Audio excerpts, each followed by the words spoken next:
Welcome to the Aesthetic Doctor Podcast. We don't shy away and keep secrets here. We empower you with education, telling you the truth about all things aesthetic medicine while encouraging you to be the best version of yourself. It's time to look great and feel good doing it. This is your host, mom, speaker, and board-certified physician, Dr. Judith Forger. Hello, friends, and welcome to episode 43 of the Aesthetic Doctor Podcast.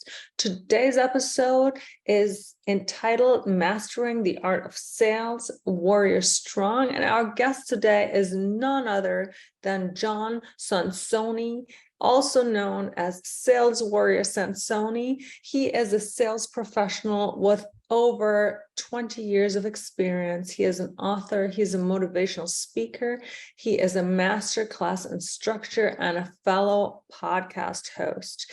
He is the author of a book called Sales Warrior, hence the name of this episode. And I am just so excited for him to join us and share his decades of experience with us. So if you are looking to make sales in your aesthetic practice less icky and maybe feel better, or if you're trying to improve your sales in any other industry, this is the episode for you. Hello, welcome, Jon. Thank you so much for joining us today. Absolutely, Jude. Glad to be here. Yeah, so you are obviously a man of many talents. Like I just talked about in my intro, you're a sales professional with decades of experience. You're an author, you're a motivational speaker, you're a masterclass instructor, you have a comedy podcast. So the problem about having a comedy podcast is that everybody's gonna expect you to make this entertaining now. Yeah, we're gonna hope it is entertaining and people, find some funny. Good. So really you're a Renaissance man, right? And I'm sure that's probably why you're so good at sales. One of the issues, or when I say issues, we have, I'm in the aesthetic medicine sort of industry and business, right? Right. And a lot of, when I do a lot of business coaching, I think a lot of people that were trained as doctors and nurses that run the sort of business that I'm in, it's a little bit of a switch for them to, because when we get trained in hospitals or clinics, the sales part of things or the money part is so far removed from us. And then a lot of them that, either are listening or that come to me for coaching, they have now their businesses, they're more in a cash pay industry because we're a cash industry. And suddenly money is a thing people have to work with, and sales matter because, I always say no money, no mission, right? No money, no open business. Sure. We all want to do everything altruistically and we want to provide great value, but at the same time, everybody needs to make profit and wants to make profit. Absolutely. Profits, otherwise you're just running a charity. Yes, absolutely. And what is the first thing that you would say to somebody who's saying, look, I feel a little icky now discussing the prices of my services. I feel a little icky upselling. I feel a little this, I feel a little that. Yeah. I think what they need to do is they need to take a timeout, and that timeout needs to be collaborative. And an example would be, because in your business, I imagine you guys work with physician assistants as well. Mm-hmm. Like you and the physician assistant, you guys just take some time out, maybe 2 hours at a restaurant. You get out a piece of paper and you talk about your most successful cases. And you spend time really involving yourself in your most successful cases, because when you realize that what you're selling has value, price doesn't matter. And that's what I teach. So many people are so caught up in price. And there's truth in the fact that you can't sell to somebody that can't afford it. Don't get me wrong, but you can teach people to afford it. And that's the power of being a professional salesperson. And many times the way you teach people to afford it is you show them what they're already spending money on. And you show them how if you just lessen this a little bit, hey, now you can afford the Botox, once a month or once a quarter or whatever that might be, or whatever. I'm probably going to say your business wrong, but is it esthetician? Is that right? Well, we do aesthetic medicine, close enough. Aesthetic medicine. Thank you. I do employ an esthetician. Okay. I do aesthetic medicine, but it Okay. doesn't matter. I mean, as I said, even if I think it's about the principle, right? So Yeah. Yeah. as I said, I just love having somebody here that also embraces sale and has mastered sales, because I think sometimes when I work with my clients, or probably the people listening, that sales part is the hard part of them. And we spent so much time learning the medicine and learning, all the things we can do to faces. Right. But what I always talk about is that really what makes your practice successful is if you can run a business. Yes, you have to be really good at what you want to do. And learning how to run your business is a skill that is as important, if not more important. Absolutely. Practice belief. So that's the first thing. Everybody in the clinic has to believe in what you guys do. And the best way to gain belief in what you're selling is to look at your most successful cases and how you like turn these people around. Like they came into your office and they were dragging their heels and they weren't smiling, and they were probably dragged down by the age that hits you as you get older. Like, the only other side of that is dying. So you got to get comfortable with getting older. Otherwise, you're going to get comfortable with dying. So, but can you take the sting out of getting older? Yeah, absolutely. You can wear hipper clothes. You can hang out with younger people. There's lots of different ways to do it. And you can get services like you guys have. And there's nothing wrong with it. I mean, there is nothing wrong with it. I mean, look at Dolly Parton. I mean, like there's nothing real on Dolly Parton anymore except her singing voice, and it's wonderful. But what I'm saying is like there's nothing wrong with using everything that's available to you to make an impact. So like, I don't know if people can see, but like I'm wearing a blue shirt. Why am I wearing a blue shirt? Because it's been proven through research that people that wear blue shirts are more friendly than people that wear white ones. That's interesting. So that's just like an example. Why am I wearing a ball cap? I'm wearing a ball cap because it makes me look more fun than, and it shows that, I'm not as bald as I am. So I was going to say, and I wonder about your receding hairline, right? We can do something about that. But yeah, well, there you go. But like those are examples. It's important. And this was probably first written about by Zig Ziglar in 1976 in his book, See You at the Top. He talks about dress up, make up, and go up. And what he means is that your outward appearance, how the outward world perceives you, is extremely important in how you're received. Right. Oh, absolutely. Absolutely. 100%. There's nothing wrong with using all technology that's available to you. Nothing wrong at all. I'll just be honest. So I've had my nose done. I've had my teeth completely done. Why? Because I'm in outside sales, and people, and this is something I thought of a long time ago, and this is why I got my teeth done. But if you think about dogs, what do dogs do? And my dogs right now are playing, but what do dogs do when they're in a confrontational situation? What do? Oh, they show their teeth. They show their teeth. And in negotiations, like I've done with large companies here in the Dallas area and technology interventions, technology scopes and things like that, I sit at a boardroom and the CEO or CFO or CIO of the company goes like this. And I do it the same, like I present, okay, so here's our offer. And then I smile. And it's so important to have good teeth.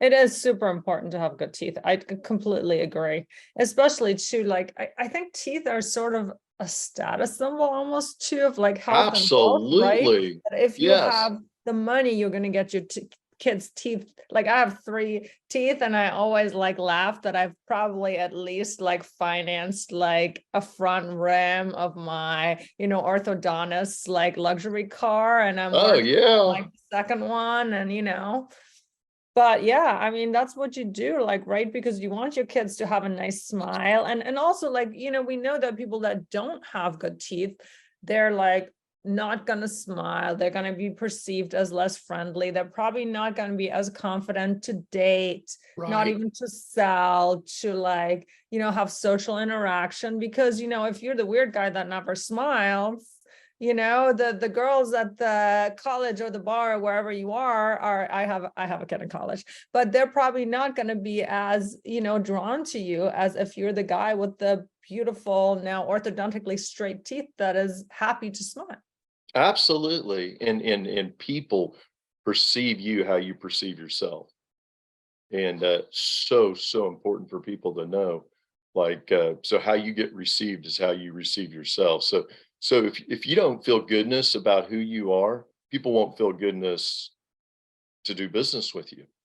And the other thing I would say to the because I want to stay on topic, because I will wonder, but another thing to really like role play, like, figure Mm. out like what's been the most successful. First of all, in any clinic, take your most successful producer and have them teach everybody else and duplicate that success.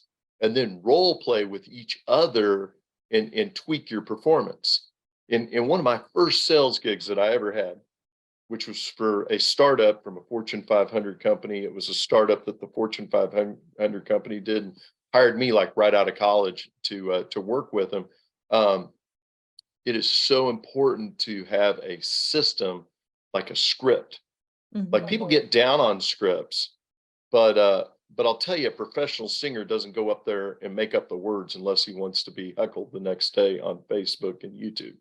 Like, those words are important, and a script is really important too. Like, you can own it a little bit, like make it your own, so to speak. But if you follow a proven system, success is duplicatable, and there's no reason to completely change it unless it's really bad. I love that you mentioned that, because it again makes me really think about the fact that we're already sort of going back to this point of like, you need to treat the sales and the business aspect. Most of us have a script for the informed consent, like, right? Right. And we get Yeah. very good at teaching our employees like the informed consent scripts, because we want to make sure medical legally, like, we hit all the high points. So just taking some of these things of gain belief, and I do think that that is one of the things that is so important to really think about your mental blocks, right? Because Oh, if you yeah. already think it's expensive, or you have some mental blocks with money, like, I am obviously the owner of my clinic, and I believe 100% in every product that we sell, because Awesome. I am the person that gets to create the product suite, right? I'm the person that decides on what technology we purchase. Right. So you're absolutely right. For anybody who is maybe listening, who's not quite there yet, is only probably carry products that you 100% believe in, and recommend them only for the indications that you believe in, and teach your staff to do the same, because you're absolutely right. Me as the owner, I can feel that way, but I have to make sure that all 6 of my staff members, or however many I have, 6 right now, is feel exactly the same way about every product they sell, or they should not be, performing that service and selling that service. Number 2 Absolutely. that I'm just gonna Yeah. highlight, even what you said, is the role playing. I love that, to teach everybody else exactly what you do. And once in a while, when I see new practitioners, and not personally with me, but I do a lot of trainings, is like, Yes. I always feel like they talk themselves out of it, and they talk the patient out of it. I'm like, what were you doing? You were on a gut track, and then you went left field. And then I love the idea of a script, just like we have with the informed consent, we have with the indications, contraindications, to actually go back to the good old proven sort of sales script. Absolutely. And this is so important. It's lost on so many salespeople. I actually had a sales interaction yesterday, and it was good. It wasn't great. It was good. I just happened to want to buy the product. But the key is that you got to sell yourself, sell your company, and the credibility that both you and your company have. And then you sell the product. So not knowing your business, but knowing, like, having had so much dental work in my day, when I've gone to see a new dentist, like the dental assistant will come in and say, they will tell you something about themselves, typically if they're good, but then they tell you about the doctor, because you want to know about the doctor. Like, the doctor's been living in Dallas, John, for 20 years. They have some special certifications above and beyond normal dental certifications that are going to be super important to you. And let me explain what they are: credibility, credibility, credibility, and then likability. And that's so key. Like, why does one individual in a sales group sell a lot more than another individual, even though they've been there less time, have less experience, and don't know the products as well? People like them.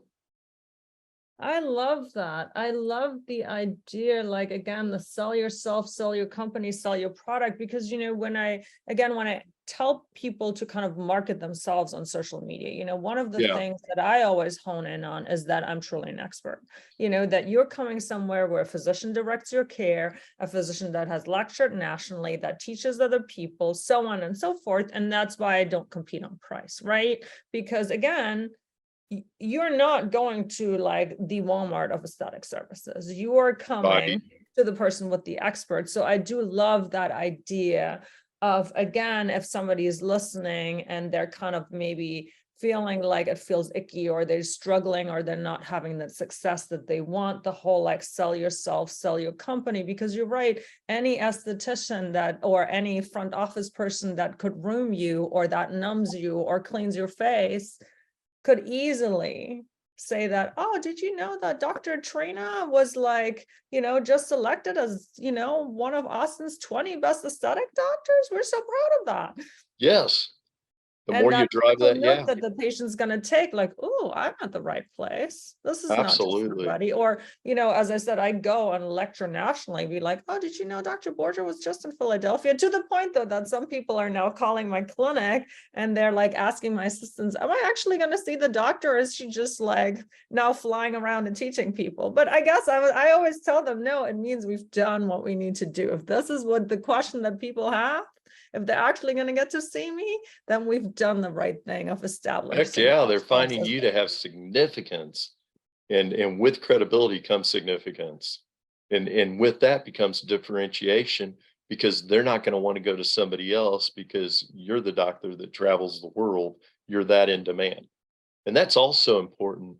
Like, when you're presenting a product to somebody, as a salesperson, as a sales group, as a business that is selling a product, you have to let them know that your stuff is in demand.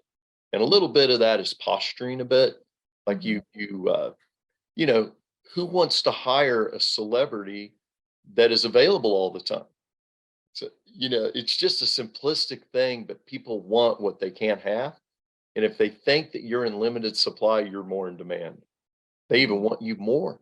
So, talking about your book, Sales Yes. Warrior. So I see a lot of military kind of parallels. Do you have former service, or do you just love that idea of sort of using some of the principles from the armed forces and the warrior? Yeah, so when I was thinking about what I was going to call my book, the first thing that came to mind was Sales Warrior. Mhm. Because I wanted to get people, particularly like people that are out in the field doing really difficult sales gigs, knocking on doors, selling cars, doing what I did, which was software implementations and things like that. It can be very, like, you're talking to highly educated people. And you could feel less than instead of more than, because of the rejection that you're receiving. But in the same respect, you're never going to get a leg shot off. And the more you're a warrior, the more you have that warrior attitude, that regardless of the rejection that I'm going to hear, see, be with that day, I'm going to warrior through it. It's a mindset that allows somebody to move forward, not backwards. And I'm such a believer in working the numbers. You have to be good. And if you're good, you don't have to work as many numbers, but still, not everybody's going to buy. Mhm. And the more you realize that, the more you can sell to more people. because you'll work more numbers. And it's so important, that attitude. The attitude is so important when you're selling, like understanding that what you have has value, understanding that the price that you're asking is the price the customer should be paying and should be happy to pay it. Because who wants to go have some work done and have their legs swollen and not being able to call their doctor or call the office or whatever? Who wants to have a bad experience and have no recourse? No one. I'm willing to pay more to get a better service, to get a better product, and to have more peace of mind. That's what you're really selling. When you sell credibility, people realize they're not making a mistake. Yeah. But, So you know, you talk in your book a lot about the mental side of sales and the sort of fear of rejection that people yes. have. I would love for you and, just to kind of drop some of the overarching themes that you believe in Okay. terms of, your sales strategy, also for somebody that's interested in the book, sort of what's really, what are the keys to your success and what is it that you communicate in the book? Well, the keys to my success is having relatability with the clients. I mean, that is the absolute key to my success. And it is an art that can be taught.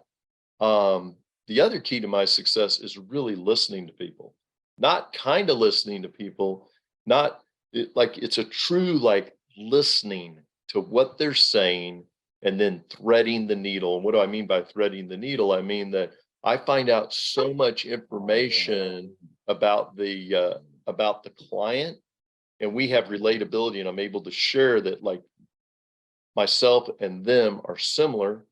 And I teach that in my book. I call it the soft skills of selling. And through that, people have a hard time not buying from me. And then they'll refer me to their friends and family, because it's such a feel good situation, that people want to do business with you. They don't even want to shop you. They're like, oh my God, I found somebody that's going to listen to me.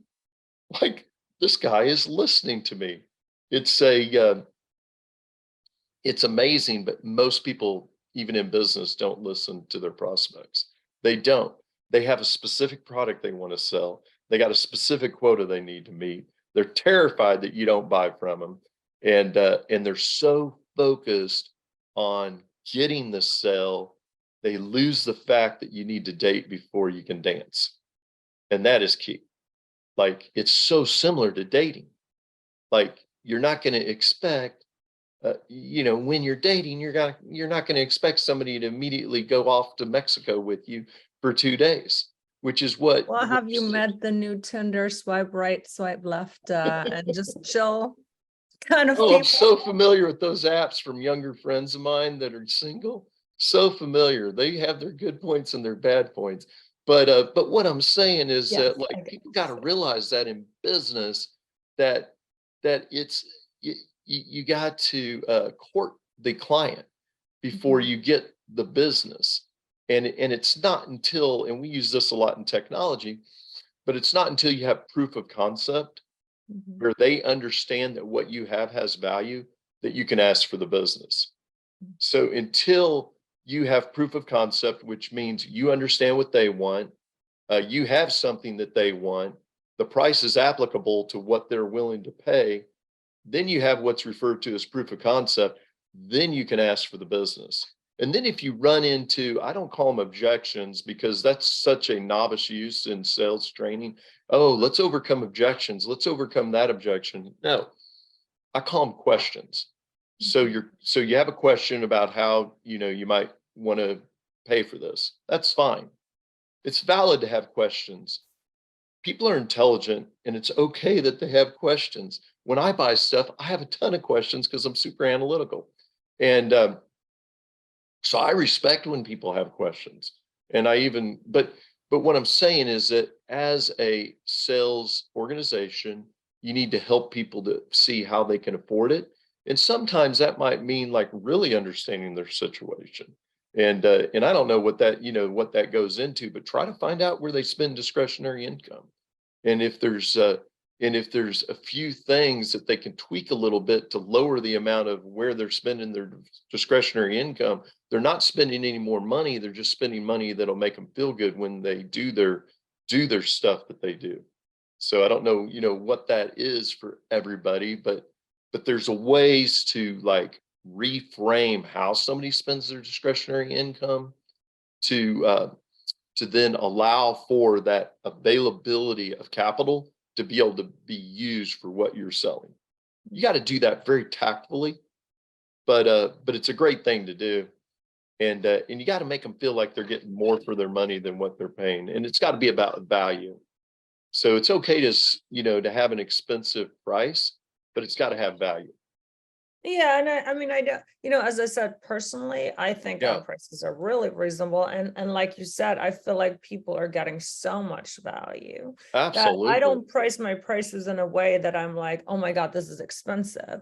I Right. don't like bottom price, but I think our prices are super reasonable. And given that they get expert care, access to follow up with us, so on and so forth, right? I'm just saying that in our industry, there is, and I'm sure you see that in every industry, there's a Yeah. lot of like price cutting. And a lot of, you see these new businesses pop up and they try to price undercut everybody, and I don't play that game. No, people, that's desperation. And that's how most people sell, is through desperation. And what you want to sell is through limitation. I mean, this is just an example, but if you're but if you're dating, you want to act like there's a limited time. I'm so busy that you're going to be able to date me. Like, like, I'm going on other dates, for instance, and that's how people have to think of like what you do. I am working with other clients. Like, I have this time available for you, or this time, which would be better for you? And when they feel like that, um, the business will come. And generally, it's going to be 100% genuine too. Yeah.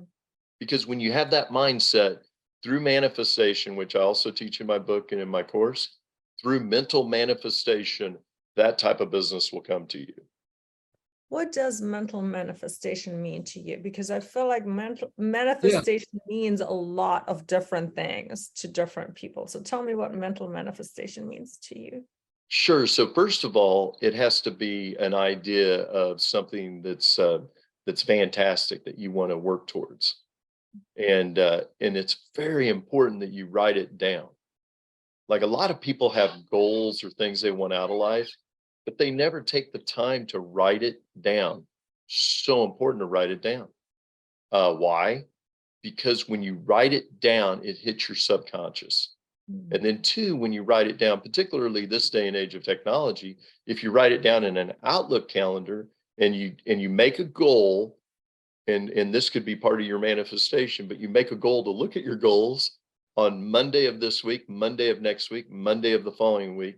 What you're going to find is, particularly if you have a myriad of different goals, you're going to find yourself achieving these goals without having to look at it again on Tuesday, because you've taken it into your subconscious mind and you're doing things every single day to move yourself closer to these goals that you're not even having to think about on a conscious level, because the subconscious mind is so great.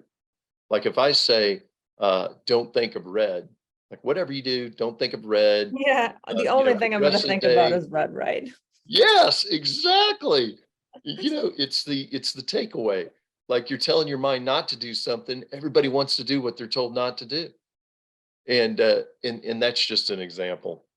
Yeah. But mental manifestation, so wonderful. Just what, like for instance, when I got my first gig in sales, like, I sat down, I wrote a list of everything I wanted. I wanted a Fortune 500 company. I wanted upward mobility.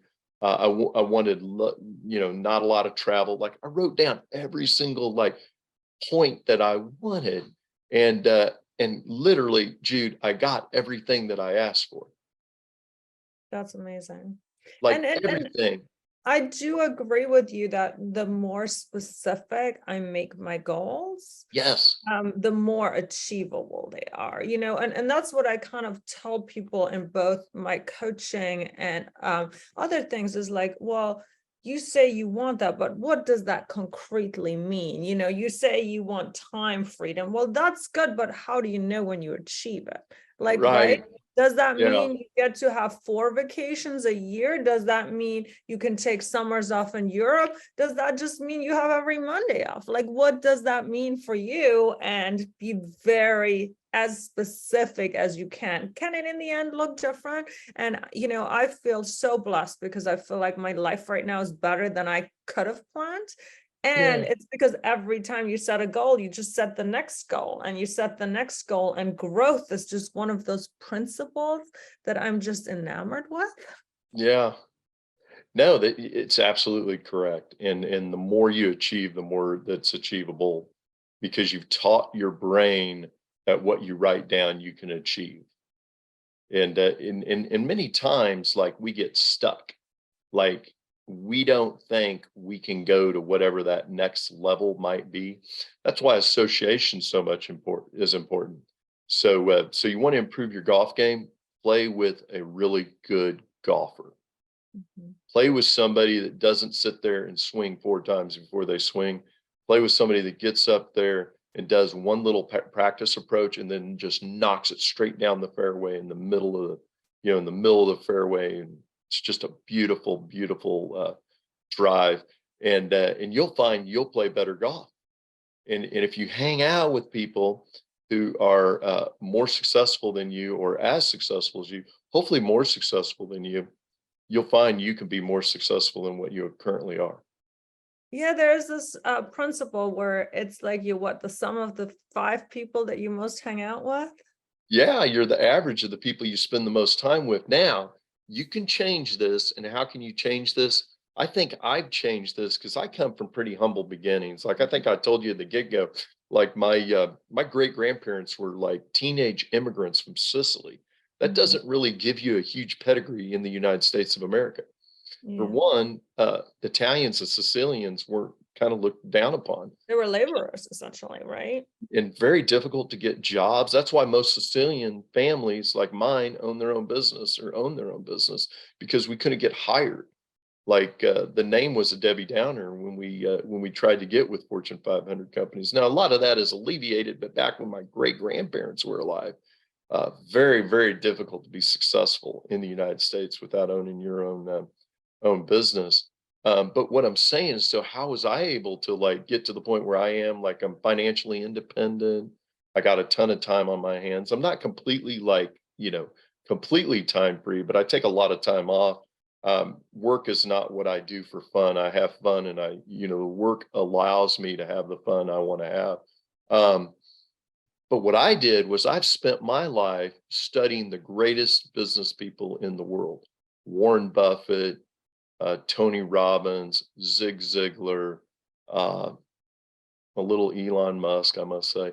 But so many people. Like I have spent the time in my off time becoming better educated on what it means to be successful at all levels, and two, like some of the people that are famous for being successful. One in particular is Steve Jobs of Apple Computer. He's pretty much a jerk. Like he was successful despite like how mean and horrible he was to the other human beings around him, particularly his daughter Lisa. But that's just kind of an example. Like I've spent time rising above because I've spent time with people mentoring me that didn't even know they were mentoring me. I've also read 1,000 biographies about Yeah, I famous read that. people. That's pretty impressive. Impressive. Like, do you Uh-huh. just read whatever, or do they have to be well written? Because some of the biographies I've started, I found fascinating, and other ones I'm just like, oh, Oh God, I know. That's the problem with it because it's not an exact science. So many times, like back in the day before computers were like as prevalent as they were, and you had the Kindle and things like that. So I would go into like the bookstores and I'd be in outside sales and I'd be staying in hotels or whatever and flying around the country and I would just buy a book and read it. And then you're so limited. You only have one book, it's paper, Right. but now, many years later, I read them digitally. And sometimes I read 3 at a time, because many times biographies are not autobiographies. So they're written by a third party. So they might or might not be good, but there's portions of it that are really good, but it drags. So I tend to read 3 at the same time. That way, if it's a really slow chapter, you know, No, I'm glad, because I have that issue with biographies. Just like you said, some of them are yeah. fascinating and other ones drag a little. Yeah, I don't know why that's the case, but they include things that aren't super intriguing and engaging and interesting. Like, for instance, I'm reading one right now, and I'm maybe 50% done, and it's on the story of Robin Williams. And it's just very fascinating. And since I'm in comedy, I really wanted to understand Robin Williams' background in comedy, and it did a great job of doing that. But then, like mid book, now he's like super wealthy, and he's doing all these dramatic movies, and it's not as interesting. And so then I went to a another book to read. I'm about 50% done with a book by Mackenzie Phillips. I don't know if you know who she is. I do not. No worries, no worries. So she was in a sitcom years ago in the 70s called One Day at a Time. And her background is that her father was John Phillips of the Mamas and the Papas that do Oh. California Dreaming. And he was Mm. a super wealthy drug addict that had a daughter and a son, divorced his wife, went and married another gal, and then had 2 other kids. And he was just a free spirit his whole life. And she was successful in acting in business despite the non-parental support that she received, which was tremendous. So it's a different kind of book, but interesting nonetheless. I read one this year by the guy Rob. Trying to think of his name, but he was in The Outsiders, and he's a famous teen actor. I'll think of him, Rob something, but he's talking about, like, when he first got into acting or whatever. He's over at Emilio Estevez's house, and this new actor's in town in the swimming pool, playing around, and it was Tom Cruise. So Oh, these kind of wow. things are really interesting, particularly when you see these people before they were famous. Yeah. So, and Now it that sounds like what you're really saying also is that as part of who you are and as part of your success is really that you're curious and that you're always learning and Yeah, that you don't have the I have it figured out attitude. And it sounds like you're taking little lessons from all of the things around you. absolutely. That is exactly correct. And inspiration. Like, if you teach somebody, like, we tell them all, okay, write a list of things that you're gonna do and be successful with. But if you don't have any ongoing inspiration, it's highly unlikely that you're gonna have the fuel to do what you need to do. And that's what I really get from these struggles. That's what I teach people in my master class. Is the reason why biographies are so powerful is because you get the struggle, and you get the pain, um, but you get a third person, so you're not experiencing it yourself. You get to experience it, and then you get to experience the accomplishment of this individual, but you don't really you don't really have that pain. And you're bringing up this brilliant point that there is Yeah, this thing that I'm sure you're familiar with, like the hero saga, and the fact that there's different stages to the hero's journey that are actually, when we teach self-development, they're quite predictable, right? Is that you have the catalytic event where everything falls apart, and then you end up sort of pulling it together a little bit, and you can dream and scheme. And then there's right, the part where you suddenly have to actually do the work and go into action. And that is probably what you teach. And that's kind of where you're like, whoa, this is harder than I thought. When I was dreaming and scheming, it was all working out. And now I have to be the work. And it's actually hard. But then, once our hero has faced their trials and tribulations, you get to go to the promised land, right? And absolutely. So really, it is really a lot the arc of life, business, every movie ever done, and so on and so forth. Yeah, I mean, you got to stay in the game and you got to recreate the vision. Like a lot of people, like once you get to the goal being met, that's like the happiest and saddest day of your life because you wanted this goal so bad. I wanted to own my own company. I wanted to write a book. I wanted to create a masterclass. I wanted to create my own podcast. But you get to that, and then boom, you got to turn around and revision what is the next step. Got to It's go always back through the catalytic change yes, cycle. yes, you definitely. It's got to be like something I'm a big music fanatic, so I know a ton about musicians all over the world and their backgrounds and things like that. And they're in but the thing I'll tell you is that as soon as they get done with the tour, they need to go make an album. Because if you aren't making new music, if you don't have a new goal, you're going to go the way of doing a ton of drugs. Because people at that level with that kind of financial resources, uh, if they can't create a new vision for what they're going to do next, then what they're going to try to do is change their present reality to be more euphoric. They want to escape. They want to get off this planet, and the best way to do it for them is to change their state, and that would be doing drugs. Whereas they could also change their state by getting out of a pen and a piece of paper and writing a new song and or starting a new band. There's a lot of things that you can do to change your state that don't involve any kind of chemical influences. But the reason most people don't do a lot of things that'll change their state because they've never sat around and thought about how can I change my state. And I do love that idea about business. It is one of my favorite things about business, actually, is how creative it is. Yeah, And me too. how, you can always like envision the next thing, or you can, even if are you going to change something little? Are you going to try this? Are you going to try that? Are we going to, either you can sort of make it easier. And that's something I want to just in the last couple of minutes that we have touched upon. Yeah, you and I both have this shared vision of really using business and using sales success and using, whatever success and goals you have to really be able to ditch that hustle and enjoy life. So with the time that we have left, I would love for you to kind of share your philosophy and how you help others achieve it. Oh, getting a vision for what jazzes you is the most important thing. And also getting interested in things that have nothing at all to do with you will make you a happier person. Like most people are so focused on themselves that they're just not like outward focused. Like it kind of goes to Maslow's hierarchy of needs.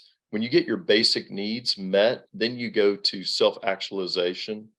And the more people can get outwardly focused, and true, I know people have financial struggles. I don't want to take away from that.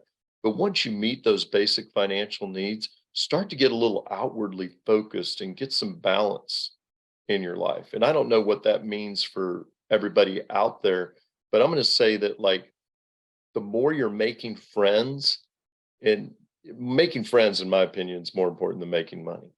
Because you can have all the money in the world, but if you don't have friends to enjoy it with, it's worthless. Mm-hmm. You know, and I think that's super important for people to embrace. But one thing I really want to drive home, and I think this will help people, is that like get interested in what you do, and if you're trying to sell something to somebody, get interested in them, because if you get interested in them, then they will buy from you. And so, what does that mean? I mean, in my business, like what I do professional consulting, Jude. So I find out everything I can about the individual. And the reason I do is because if you show that you spend enough time to find out about that individual, you show you care, and then people want to do business with you. People don't care how much you know. It's important that you know something, but people care how much you care. And that's so important. Like if you can talk that through with somebody, where enunciate that so they understand how much you care, then you've won a customer for life. And it's just not, it's a relationship business.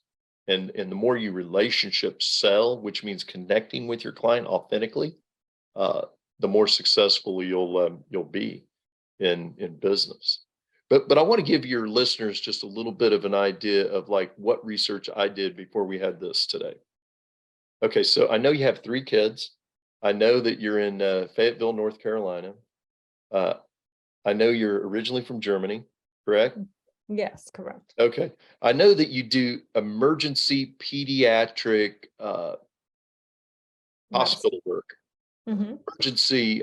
emergency work as a doctor, but you do what do you call it? Aesthetics. Aesthetics, yes, which is like Botox and hair removal and things like that. I probably don't know all of them, but I imagine like facials and things like that as well. But Correct. but that's like a level of degree. Like, in speaking of degrees, I found out I think you went to Michigan, and you also spent some time getting educated in New England. Correct. Yes. So I do that with every single prospect I have.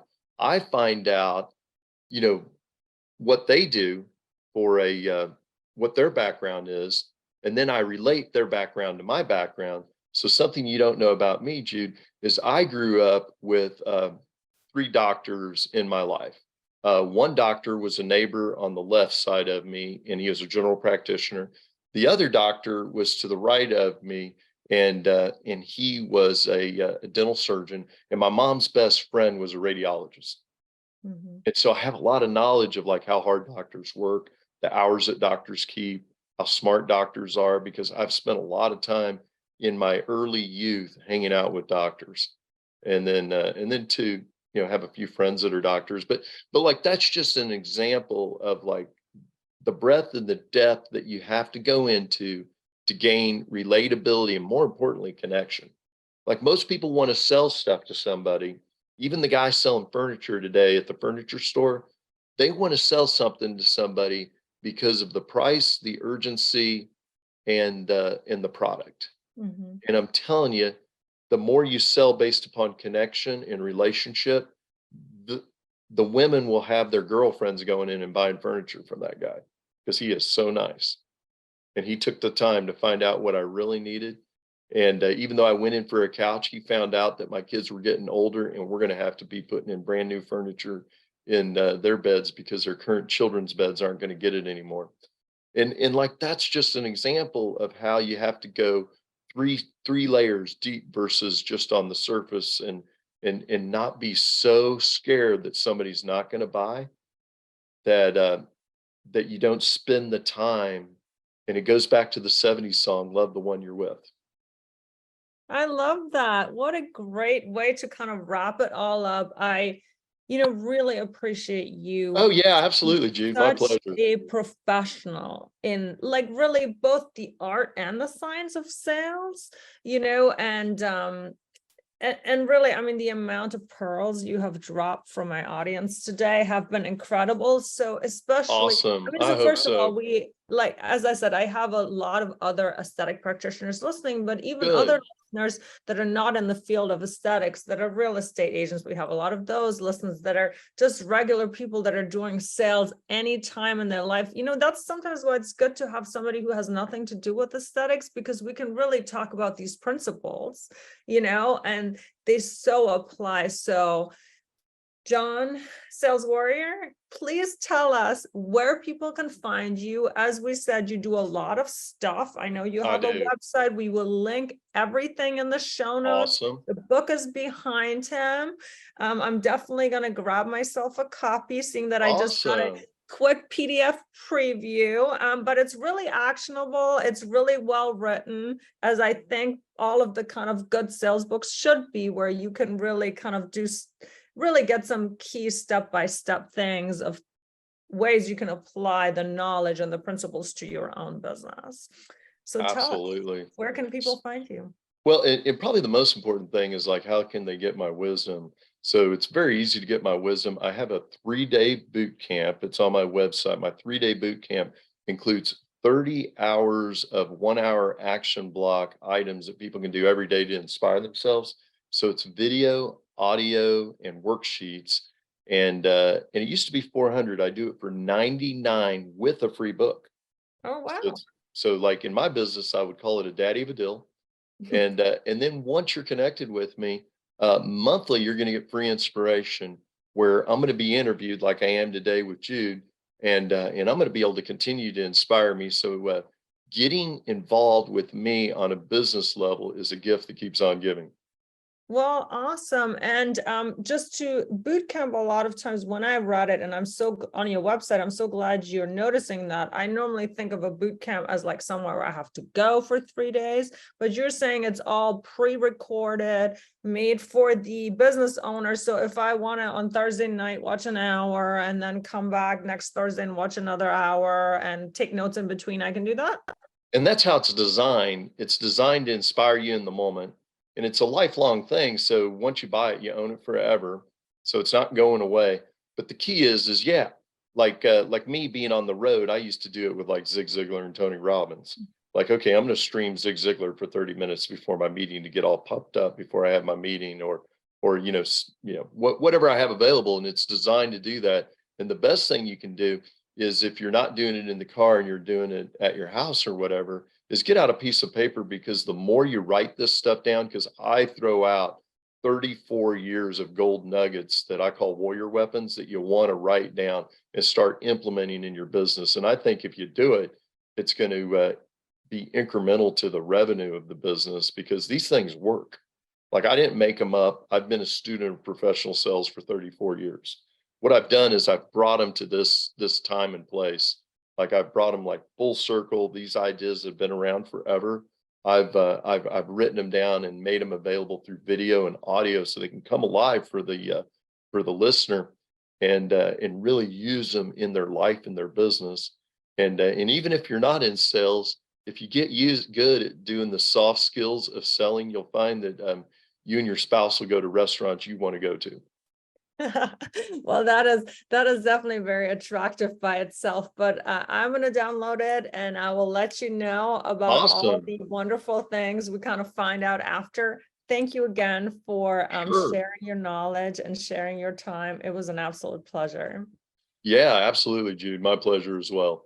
Thank you for listening to the Aesthetic Doctor podcast with Dr. Judith Borger. We'd love to connect with you outside of the show. Follow Dr. Borger on Instagram at Dr. Borger, and find more online and ways to work with Dr. Borger at www.theaestheticdoctor.com. Until next time, be well.